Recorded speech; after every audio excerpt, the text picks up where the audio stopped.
In my early 20s, I had a huge mindset shift that came from my very communist grandmother, and I wanted to share it with you. My family grew up in the former Yugoslavia, which, for those of you that don't know, it was communist after World War II up until the war in the 90s.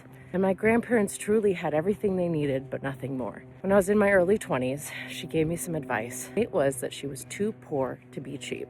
Let me explain with an example. Right before she gave me that advice, I had just moved back to the US after college, and I had to set up life. So I went to IKEA, as any good early 20-year-old does, and I bought a bunch of stuff for my house, including my kitchen knives. I then started dating my ex-husband. We were cooking dinner one night. He was using one of those IKEA knives to cut through a squash.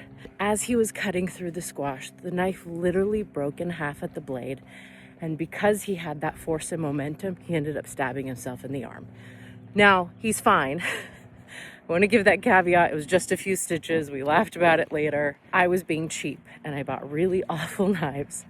After that, she gave me that advice and she suggested that I save up and buy a really good knife set. So I spent the next few months saving and I ended up buying myself a really nice Wusthof knife set. Almost 15 years later, I still use those knives. I take care of those knives.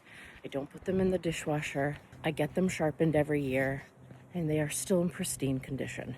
And that's what she meant when she said that she is too poor to be cheap. We get so caught up in buying all the stuff, but we don't actually need all this stuff.